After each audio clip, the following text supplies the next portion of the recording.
buenos días, es un gusto recibirles con las primeras noticias de TV Ciudad en esta jornada de jueves con 22 grados de temperatura a esta hora. Saludo cordial a quienes nos siguen por Uniradio, la radio de la Universidad de la República, 107.7 de FM, por señal abierta 6.1, por YouTube y por tvciudad.uy. Vamos con el pronóstico del tiempo, que ya les advierto que viene de calor y ola de calor además para el litoral del país. La máxima de hoy va a ser de 33 grados según el pronóstico de meteorología, no se prevé lluvias, el día va a estar soleado con alguna nubosidad. ¿Qué pasará mañana viernes 17 de enero? Se está pareciendo a un verano de verdad por el calor. Las temperaturas mínimas van a ser 22 grados, la máxima de 31 y empieza a verse un poco de mayor nubosidad con cierta inestabilidad que se va a concretar el sábado 18 de enero, donde las temperaturas extremas se ubicarán entre 21 y 28 grados, pero sí está previsto alguna precipitación y tormentas para esa jornada para el área metropolitana. Recordarles que estamos en una ola de calor, como decíamos, el litoral y parte del norte del territorio nacional no abarca el territorio de Montevideo, pero igual hay que tomar las precauciones ante la subida de la temperatura. Muchos temas tenemos para compartir con ustedes hasta las 9 de la mañana, varios de ellos políticos y en este marco de transición. Pero decirles que ayer el Ministerio del Interior presentó las cifras oficiales de los delitos y de las denuncias de 2024. La cifra se desprende que en los 4 años enteros del gobierno hubo más asesinatos que el periodo pasado y el quinquenio se encamina a ser el de más homicidios de la historia que hay registros en nuestro país. Se realizó la primera reunión formal de transición en el equipo de salud pública en la sede de la cartera. La ministra Karina Rando recibió a la futura ministra Cristina Lustenberg, según confirmó el gobierno entrante. Además, esta tarde se va a conocer los nombres de quienes completarán el gabinete de salud y también de ACE. También vamos a hablar de temas ambientales porque un colectivo de 150 organizaciones va a entregar una carta al presidente de la República, Luis Lacalle Pou, solicitando que no firme el contrato del proyecto Neptuno, que será en medio de una movilización en Plaza Independencia que se realizará a primeras horas de la tarde. A su vez, hoy se reúnen los secretarios de Presidencia, el actual y el entrante, Rodrigo Ferrés, Alejandro Sánchez, y van a intercambiar sobre el proyecto Neptuno. Arasati justamente es el tema del encuentro de hoy. La presidenta de la Junta Departamental de Maldonado, la nacionalista Verónica Robaina, sostuvo que existe un consenso entre los distintos partidos sobre declarar a Punta Ballena como reserva natural, dando por laudado en principio el diferendo que se había planteado por la construcción de más de 300 viviendas allí en Punta Ballena.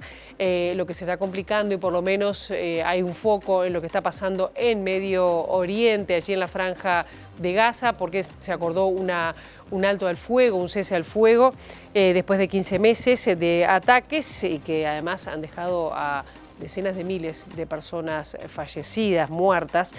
A última hora, el primer ministro israelí, Benjamín Netanyahu, acusa a Hamás de querer renegociar el acuerdo o poner cláusulas que no estaban previstas en el acuerdo de cese al fuego inicial. Vamos a estar siguiendo este tema que está en desarrollo en estos momentos.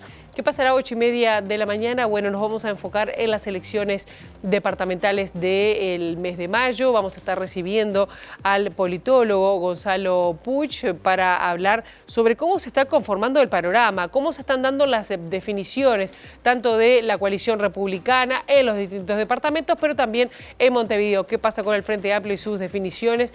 ¿Hacia dónde apunta la coalición de izquierdas? Bueno, temas que vamos a estar desarrollando 8:30 de la mañana. Y ahora, ¿qué les parece si abrimos la ventana hacia las calles de Montevideo con datos del Centro de Gestión de Movilidad para ver por dónde circular, por dónde no? @IMTránsito, @MBD Transporte para seguir en tiempo real cualquier cambio en la circulación.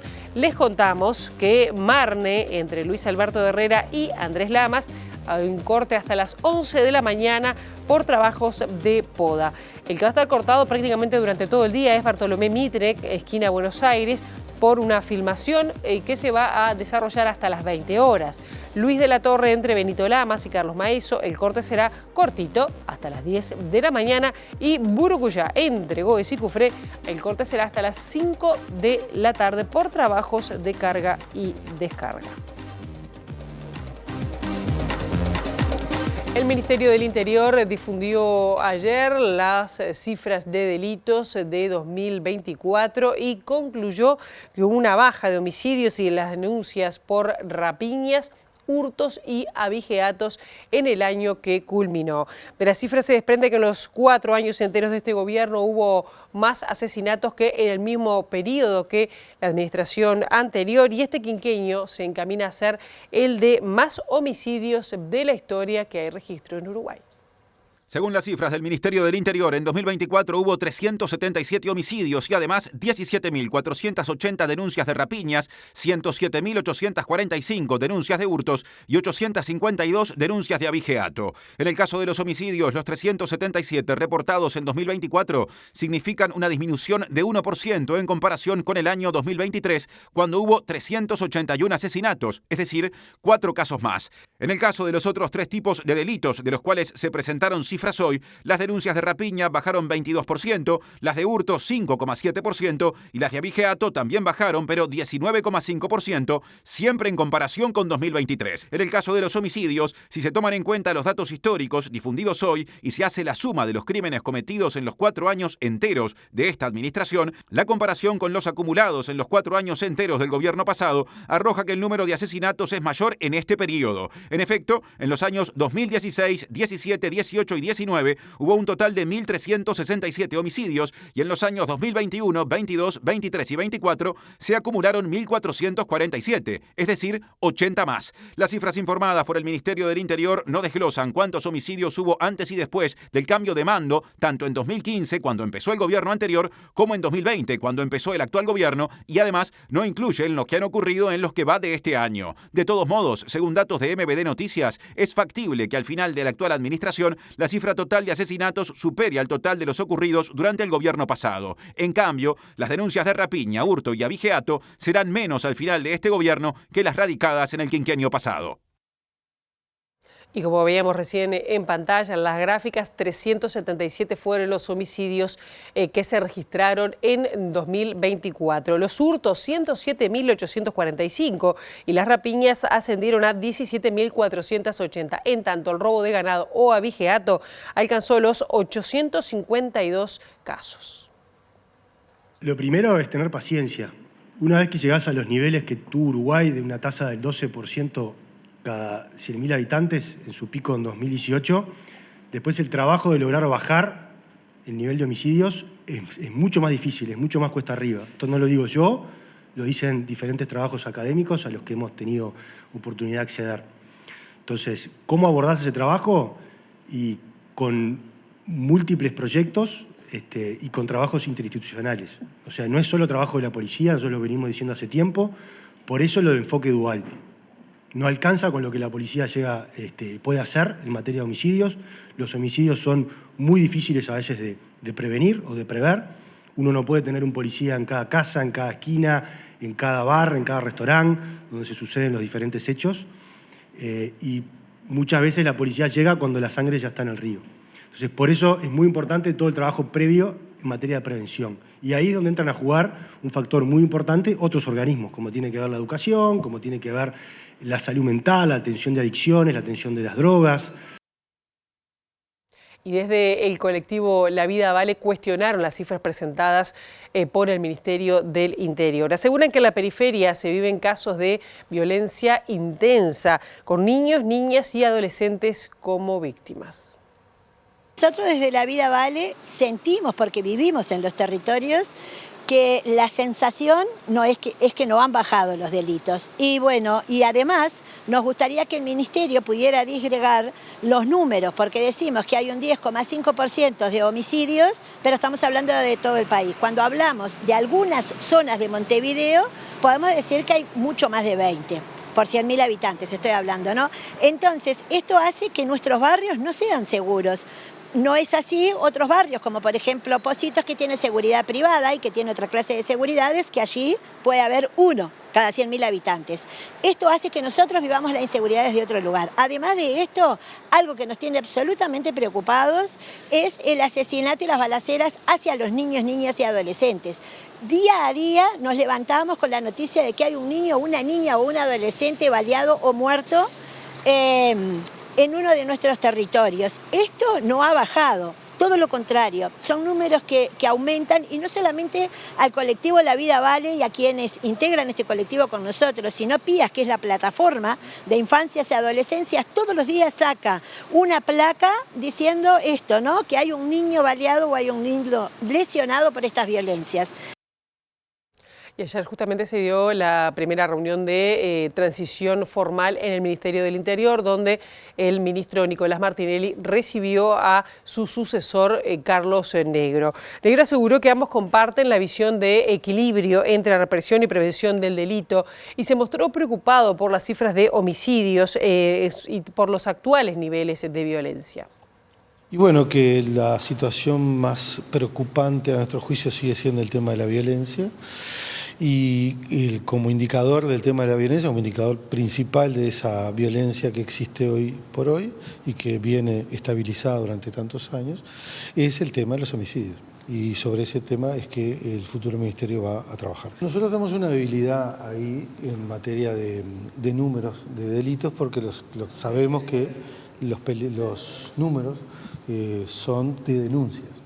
Ese es un indicador bastante complejo y complicado para tener una noción clara de cuál es el número y la calidad de los delitos. Sabemos que está en curso una encuesta de victimización que nos va a dar números más aproximados, pero eso va a ser más sobre mitad de año. ¿En la próxima administración se va a basar también en la cifra de denuncia, como se ha basado siempre? Vamos a tratar de tener otro indicador, como es, por ejemplo, la encuesta de victimización. ¿Cuándo se conocerán los otros cargos de responsabilidad del Ministerio, por ejemplo, Convivencia Ciudadana y los jefes de policía? Bueno, el Ministerio es muy grande, como usted sabe. Y hacer todos los anuncios conjuntamente implicaría dilatar eso muy sobre la fecha de la asunción del nuevo presidente. Vamos a tratar de ir separando en tandas las designaciones que ya están resueltas, para que no se dilate tanto la información a los medios y a la ciudadanía. Y también hubo reunión de transición formal, la primera en Salud Pública, donde la ministra Karina Rando recibió a su sucesora Cristina Lustenberg. Rando aseguró que Lustenberg recibió toda la información del Ministerio de Salud de distintas áreas y anunció además que en esta jornada va a haber nuevas reuniones sobre distintas áreas. Se habló de diferentes proyectos que tenemos en cuanto a relaciones internacionales, a proyectos de la DIGESA, a proyectos específicos de cooperación internacional. Y bueno, y después de eso tuvimos una instancia en la cual diferentes directores generales, específicamente la Dirección General de Salud, la Dirección General de Coordinación, la Dirección General de Fiscalización y la Dirección General del Sistema Nacional Integrado de Salud, hizo una puesta a punto de todo lo que está trabajando en este momento y de esas cosas cuántas se esperan terminar ahora antes de marzo y cuántas requieren atención para seguir trabajando en ellas transitar después de la fecha en la cual cambian las autoridades. La ministra señaló que quedarán pendientes para las autoridades entrantes definiciones en torno a la vacunación contra el meningococo y el plan de contingencia sobre dengue. También se refirió a la preocupación del gobierno electo sobre lo adeudado en el pago a proveedores por parte de dependencias de ACE. Este tema es un tema de ACE, en el que las autoridades de ACE entrantes se reunirán con las salientes y hasta donde nosotros tenemos información, la deuda que quedará de ACE es un monto similar a la deuda que quedó en la administración anterior con esta administración. ¿Y de cuánto es esa deuda? No tengo el conocimiento de cuánto es exactamente en monto, pero en cantidad, la cantidad de dinero es similar a la cantidad de dinero que quedó en la administración anterior de deuda. La ministra de Salud designada, Cristina Lustenberg, dijo que en la reunión le hizo consultas hablando sobre la situación de la mutualista Casmu. Expresó preocupación por el posible impacto de la crisis en la atención. De la situación concretamente del Casmu, si habían evaluado alguna observación y le estaban fiscalizando. De hecho, la contadora Alicia Ronzi, de la Dirección General de Prestadores de la Salud, o la JUNASA, como habitualmente se puede conocer la ciudadanía, nos dice que día y medio, 2, por medio de los interventores, están dando seguimiento a la institución Casmu, sobre todo que no haya impacto en la calidad y en la atención asistencial de los usuarios. ¿Usted coincide con las medidas que ha tomado el Ministerio de Salud Pública con relación al Casmu, en base a la información que usted tiene?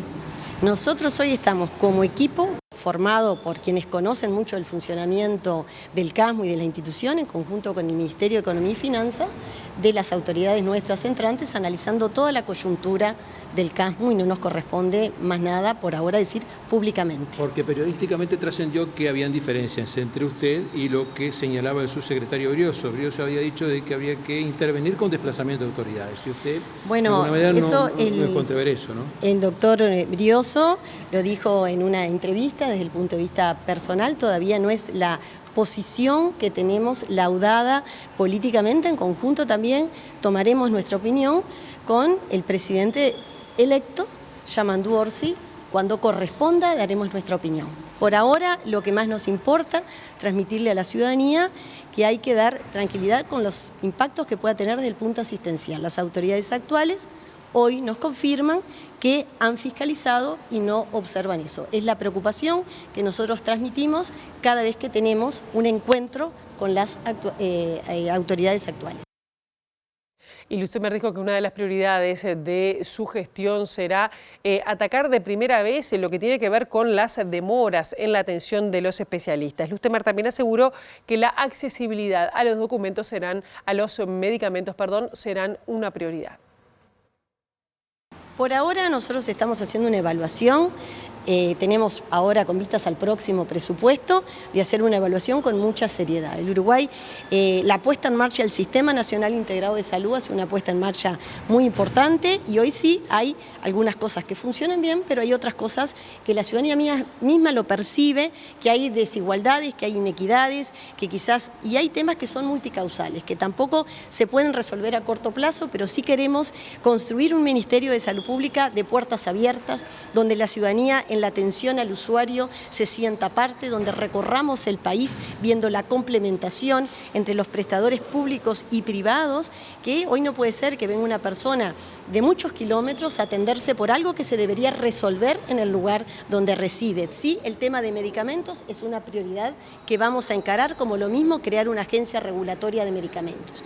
Tener una política pública fuerte de medicamentos para nosotros es una prioridad. ¿Vamos a fabricar medicamentos en Uruguay? Bueno, ustedes saben que hay algunas propuestas. Públicamente, digo, ¿no? Hay algunas propuestas que se están evaluando, pero lo que sí le puedo garantizar a la ciudadanía es que toda la accesibilidad a los medicamentos va a ser una de las prioridades que vamos a tener por delante. El gobierno electo denunció que hay una deuda de $100 millones de pago a proveedores de ACE. Federico Preve, diputado electo por el Frente Amplio, desmintió que lo adeudado a proveedores por el Frente Amplio al dejar el gobierno en el periodo pasado fuera similar a lo que está adeudando el gobierno en este momento. Preve indicó que la cifra actual es un 10% del presupuesto de ACE. Es un contundente no es similar. Estuvimos en contacto valorando el informe que se elaboró en 2019 para la transición en 2020 y comparando con lo que se supone que es adeudo ahora. Claramente en el informe de ACE a cifras del 2019, en el informe de la transición de la administración pasada, la deuda que sostenía ACE con proveedores era de 328 millones de pesos, lo que a valores del dólar en aquel momento corresponden aproximadamente a 9 millones de dólares, y actualmente son 4.500 millones de pesos a valor del dólar actual a 102. O sea, estamos comparando 9 millones de dólares contra 102 millones de dólares. Claramente la cifra es contundentemente diferente de lo que adeuda ACE. La ministra de Salud Pública, Karina Rando, adjudicó la responsabilidad de la deuda a la presidencia de ACE. Frente a ello, Preve señaló: Esto es responsabilidad de la gestión, del directorio y la gerencia de ACE, pero bueno, el organismo rector tiene que estar también supervisando el gasto del sistema sanitario, que es un gasto que oscila generalmente entre el 9 y el 10% del gasto de producto, por lo tanto hay responsabilidad también del Contralor del Ministerio. Y vamos a hablar ahora de Punta Ballena, porque la presidenta de la Junta Departamental de Maldonado sostuvo que existe un consenso entre los distintos partidos de que Punta Ballena sea una reserva natural y además de prohibir la edificación en algunos predios. La edila Blanca estimó que la solicitud, que fue impulsada por la ciudadanía en respuesta al megaproyecto inmobiliario, contará con el apoyo suficiente en el legislativo departamental. La Corte Electoral informó que se alcanzaron las firmas necesarias para que se considere declarar a Punta Ballena como reserva natural departamental. Los ediles deberán tratar la solicitud formulada por la ciudadanía en 60 días. En caso de que no se pronuncien o la rechacen, el intendente deberá convocar a un referéndum. La presidenta de la Junta de Maldonado, edila nacionalista Verónica Robaina, dijo a MBD Noticias que no cree que se llegue a la instancia de consulta popular, dado que la iniciativa tiene el visto bueno de la mayoría de los ediles. Existe por parte de todos los actores políticos acá en Maldonado un consenso y una misma voluntad, o sea que seguramente vamos a trabajar todos en la misma línea con este expediente. Todos tenemos ese sentimiento que tienen los vecinos que fueron de pronto los de la iniciativa y los que hicieron todo ese gran trabajo a reunir las firmas, es el que tenemos todos acá. Entonces es muy probable que estén todos los votos necesarios para poder aprobar este. Sí, sin lugar a dudas. La línea, el lineamiento seguro de todos los dos va a ser exactamente ese. No creo que vaya a demorarse demasiado ni vayamos a tener que usar los tiempos, el tiempo máximo que nos permite para tratarlo. La petición surgió en respuesta a un megaproyecto inmobiliario en la costa, cuyo trámite ambiental está en curso, aunque no cuenta con informes favorables por parte del equipo técnico de evaluación del Ministerio de Ambiente. El intendente de Montevideo, Mauricio Zunino, explicó el aumento del precio del boleto que rige a partir del martes pasado debido a los costos del sistema de transporte. Además, se destacó que no aumentó el precio a los jubilados categoría A ni tampoco a quienes usan el plan y son beneficiarios del plan ABC. Es un aspecto que teníamos analizándolo, veníamos trabajando en cuánto debería incrementarse, cómo debería ajustarse y cómo debería básicamente hacer una actualización del valor sobre los costos de la paramétrica que se venían desarrollando.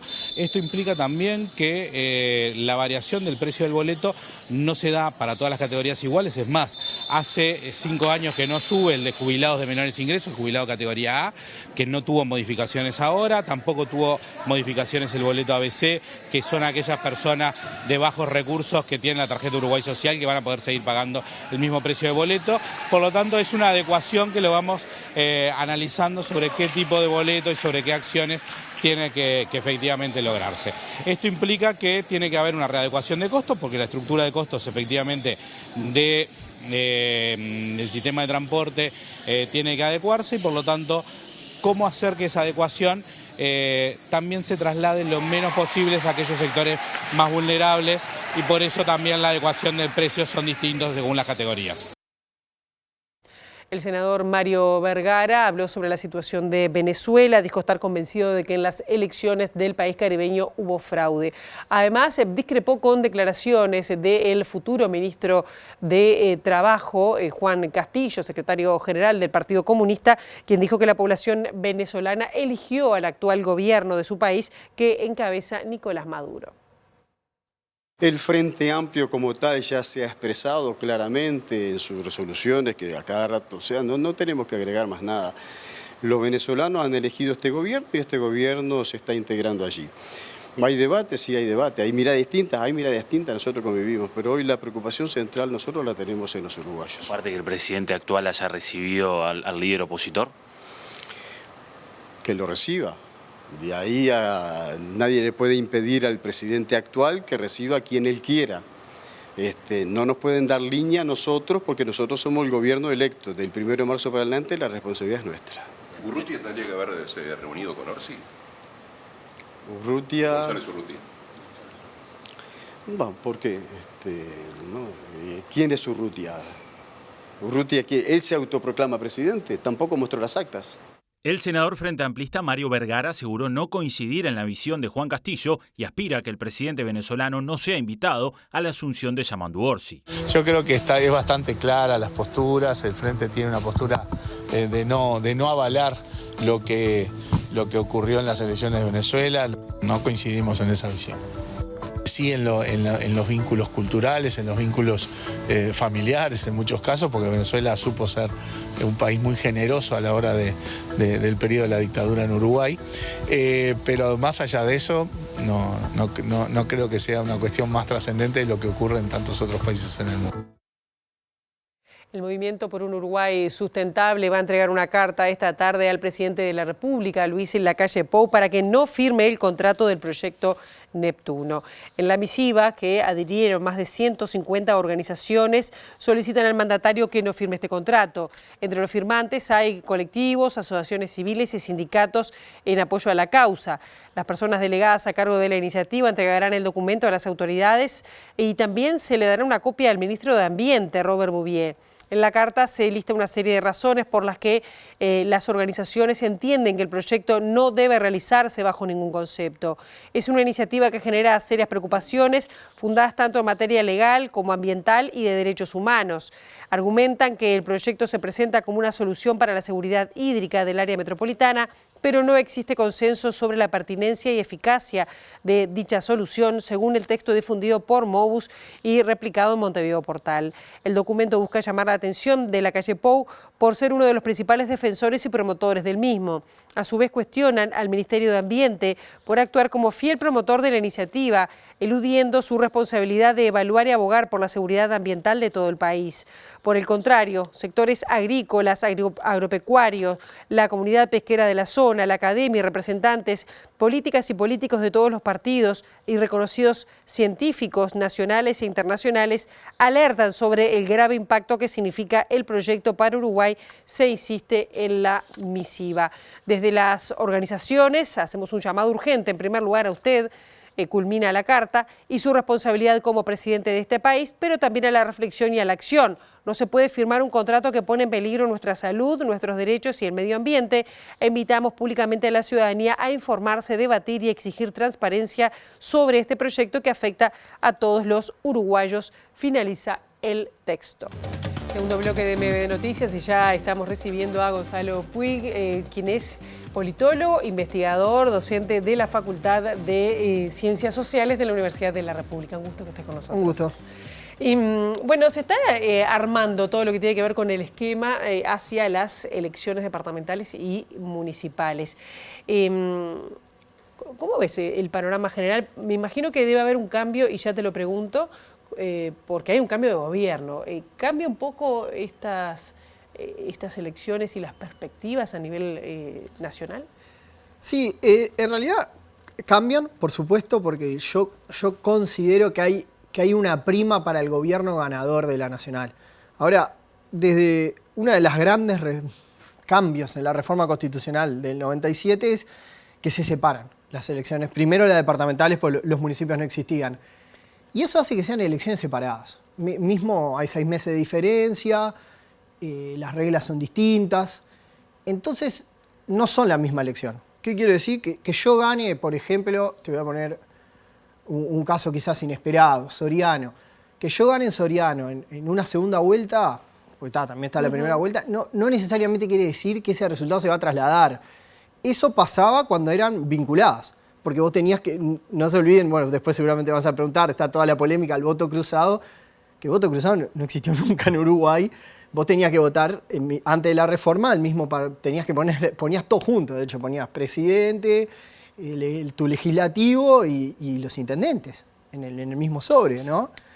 Entonces, ahora al desvincularse, y esto lo hemos visto, pues ya han pasado varias elecciones, ya no estamos especulando, son elecciones distintas.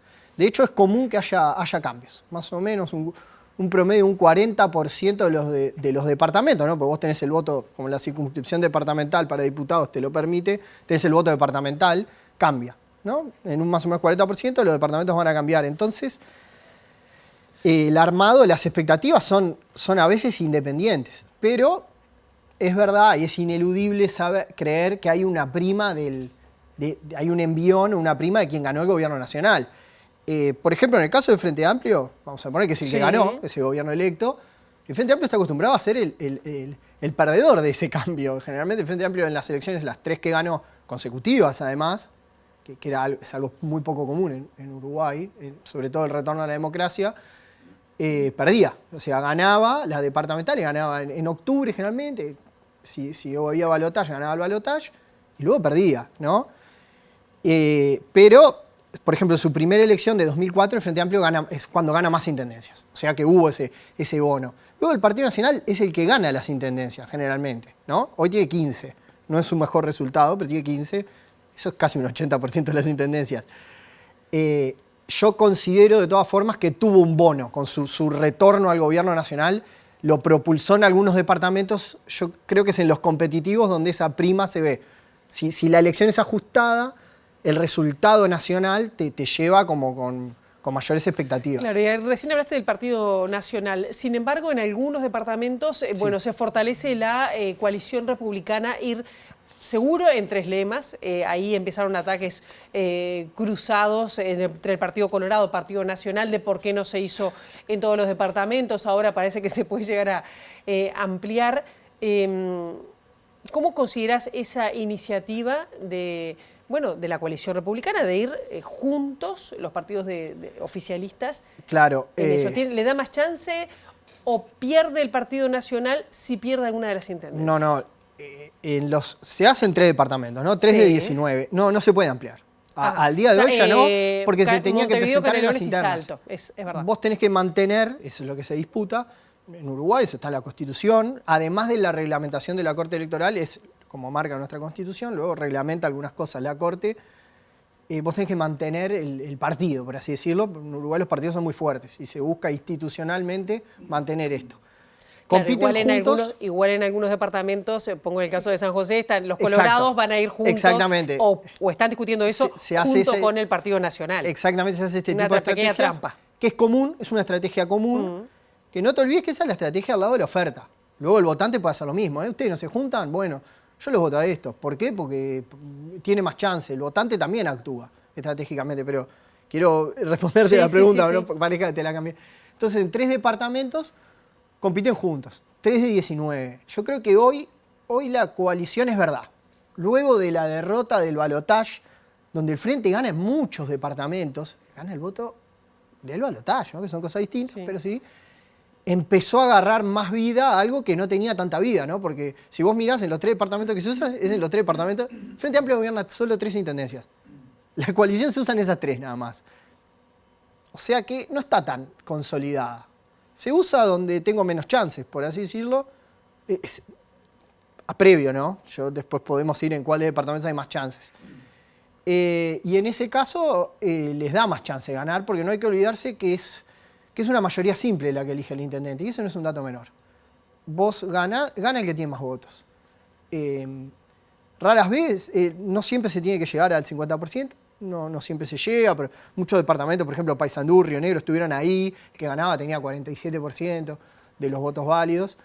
Entonces, claro, al yo sumarme con otro tengo más chances. Tiene también sus costos, ¿no? Tiene costos identitarios, costos reputacionales, pero en este caso se usa solo en 3, con el motivo claro y expreso, y totalmente legítimo motivo, ¿no? Sí. Decir, mira que si no tenemos chance de ganar, porque es lo que nos dicen los números, no de ayer, de hoy, perdón, digo, de ayer desde varios años ya. Entonces, ahí nos unimos para intentar ganar. Claro. ¿Y qué pasa, por ejemplo, con en qué departamentos hay más chances de que gane el Partido Nacional y la coalición republicana? ¿Y en qué chances? Porque el Frente Amplio ha apuntado que dice, en 6 departamentos tendría más chances. Claro. Si nos enfocamos al interior, ¿no? Después vendimos con Montevideo. Perfecto. Yo mismo había armado una cosita de cuáles eran los departamentos competitivos. Comenzamos por la Ahí va, coalición... lo estamos viendo ahora. Ah, ¿lo estamos viendo? Sí. Genial. Decime, contame. Perfecto, yo ya lo conozco, así que para mí lo tengo, ¿no? Comencemos por la coalición republicana. Sí. La coalición republicana, donde es líder, de hecho, vieron que yo menciono ventajas, en Salto. Sí. En Salto lo que nos muestra es que si van juntos, separados no le pudieron ganar al Frente Amplio, si van juntos sí, si van juntos le ganan. De hecho, en la interna el Partido Nacional había sido el más votado, pero la elección interna no es obligatoria y sus cosas.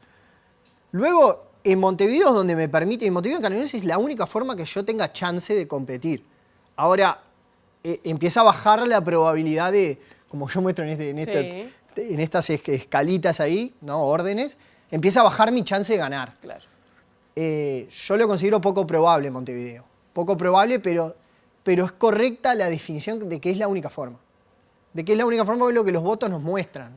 Al ser mayoría simple, el Frente Amplio no tiene que tener 50% para ganar, por más que lo ha tenido en esos departamentos. De hecho, en Canelones el Frente Amplio había llegado al 60%. Un número altísimo, ¿no? Cuando decís con ventaja ahí, dice Salto, Soriano y Florida, ¿con ventaja el Partido Nacional? ¿O con ventaja Sí, que hay un partido que corre con ventaja. Corre claro, con en este caso estás muy acertada, es el Partido Nacional en los tres. No hay diferencia de números ahí, es ventaja, ¿no? No nos muestra, esto es una simplificación que no nos muestra. Y cuando decís, bueno, en algunos con ventaja ir estratégicamente juntos, en algunos casos que el Partido Colorado iría dentro de una candidatura, ¿eso hay un problema que es lo que se está discutiendo ahora, de que afecta a la identidad partidaria o no lo ves? No, sin duda hay. Ahí es justamente ahí es donde el mecanismo, desde el lado de la oferta, se vuelve más complejo o tiene mayores costos y sobre todo costos a futuro.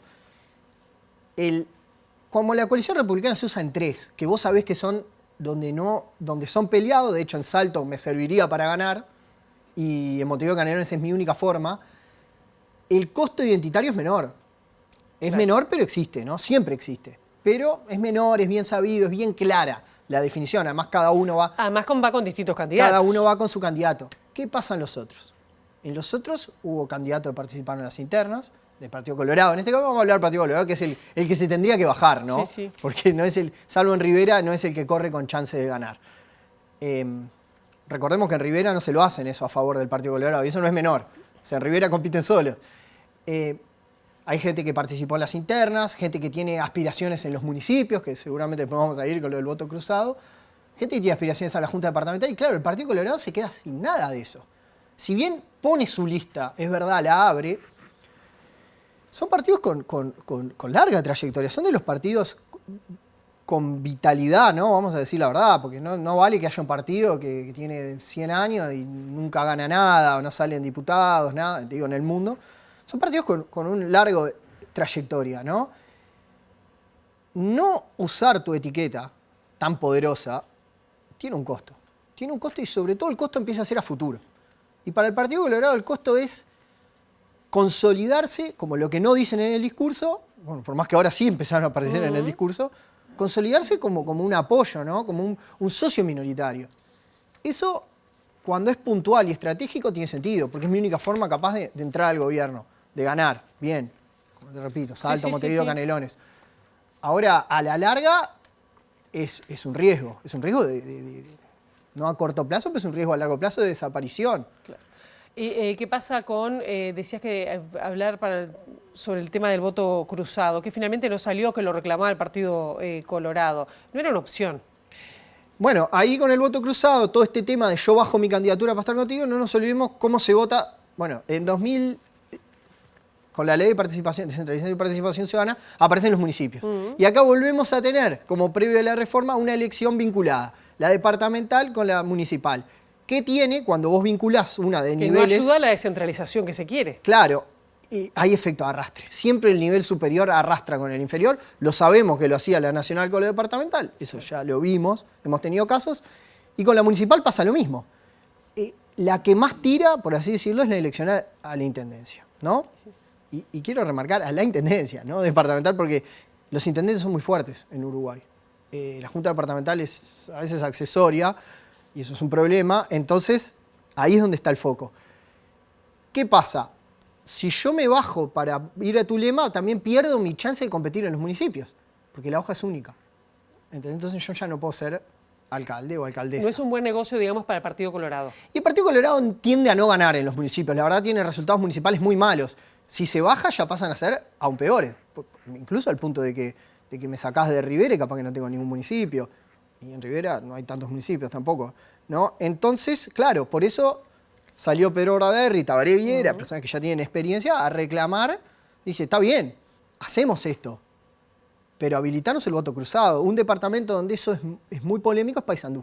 Paysandú, los colorados parecen decir, algunos líderes departamentales, estar dispuestos a bajar su candidatura, aspiraciones a la intendencia, que saben que no la van a ganar, pero querían voto cruzado, porque se ve que hay municipios que ellos se consideran que son competitivos, ¿no?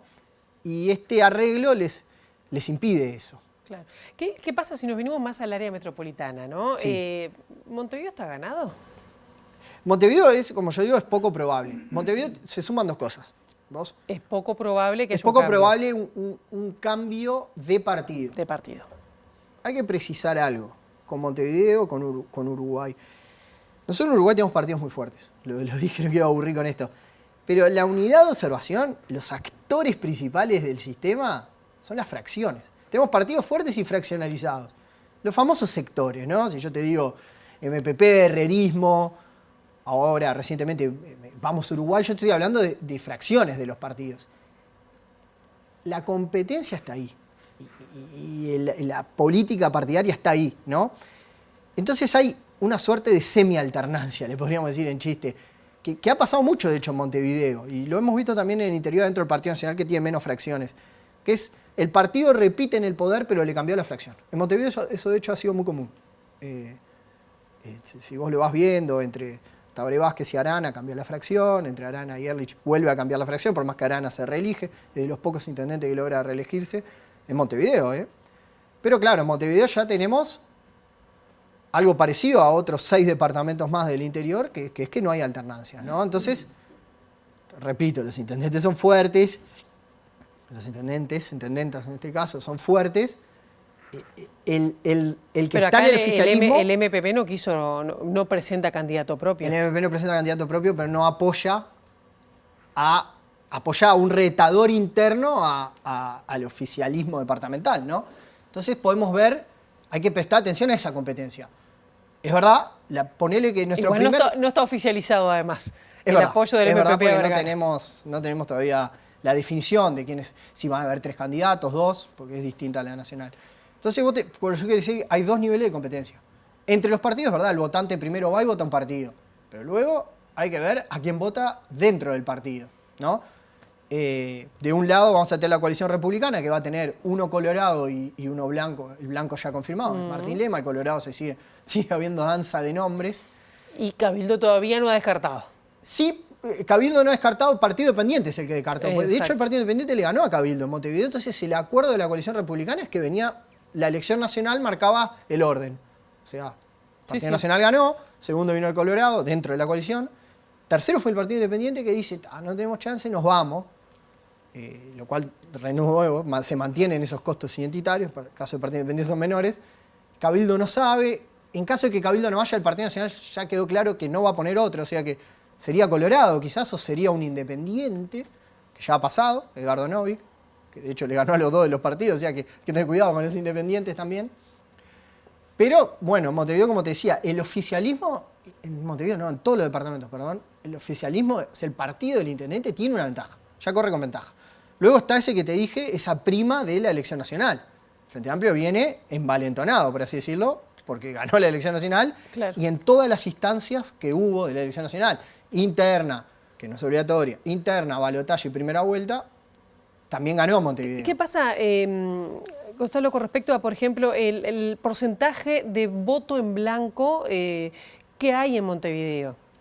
Y esa envuelta discusión de que, bueno, si ponemos cualquier candidato en el Frente Amplio, va para adelante. Yo no comparto...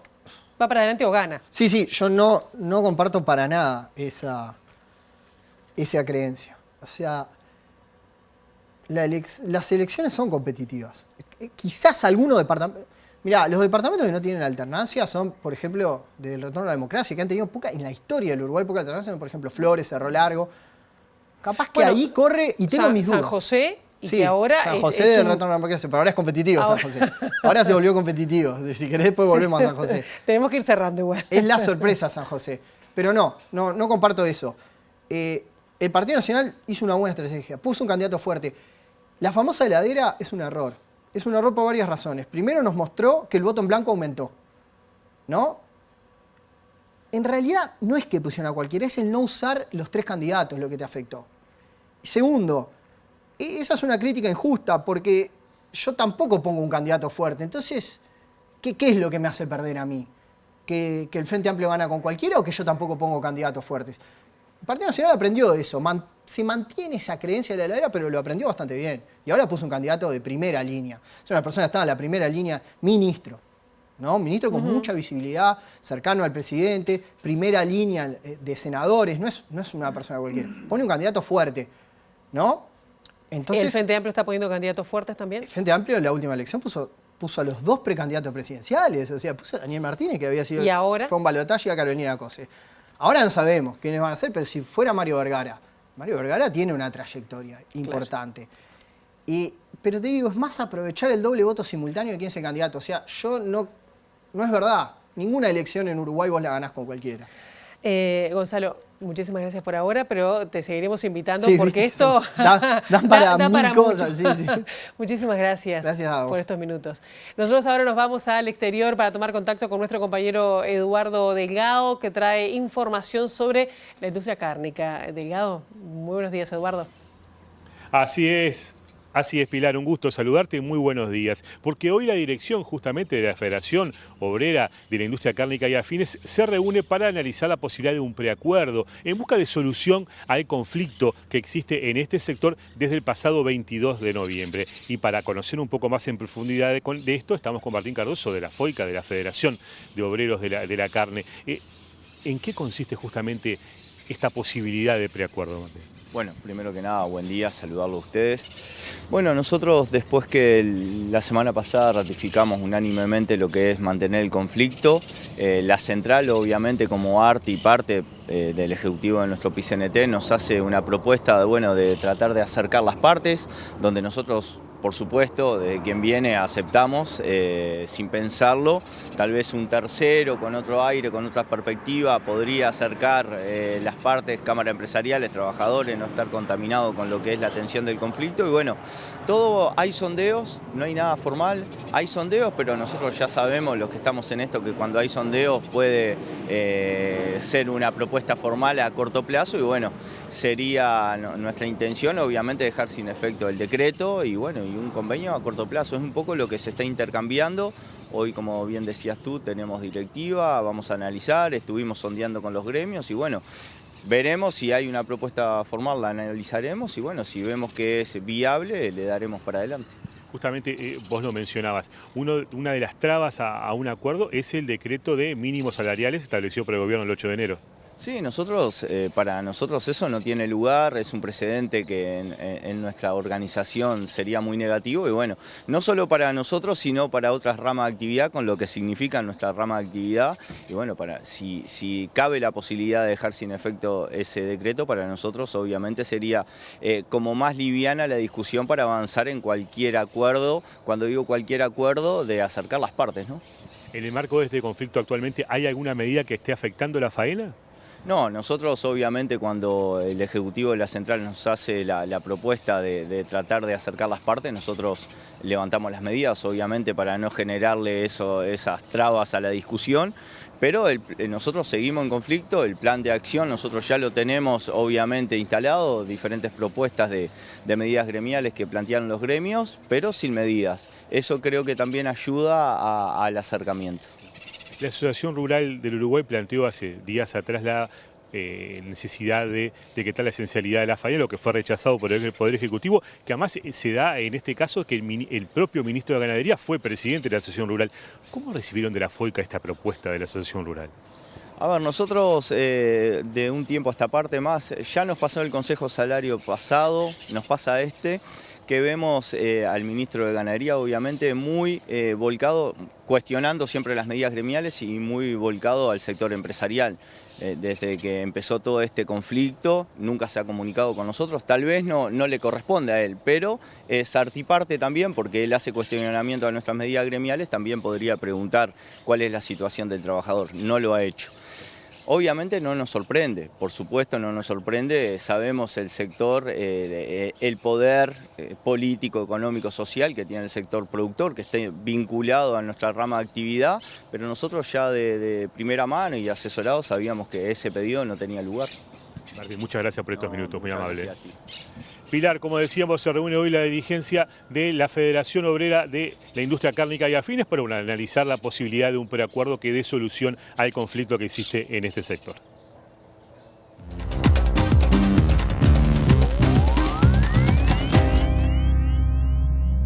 Dijimos que íbamos a hablar de Oriente Medio porque de última hora Israel acusa a Hamás de querer modificar el alto al fuego y frena la aprobación de este acuerdo. El primer ministro Benjamín Netanyahu acusa al gobierno y al grupo, islamista de buscar renegociar algunos puntos del acuerdo y pone en duda la firma. Recordemos que el cese al fuego, que seguiría vigente según las partes y entraría en vigencia el domingo, después de más de 15 meses de ataques sobre la Franja de Gaza y que dejaron a más a decenas de miles de muertos. El acuerdo incluye la liberación por etapas de rehenes israelíes secuestrados en octubre de 2023 y la liberación de palestinos presos por Israel.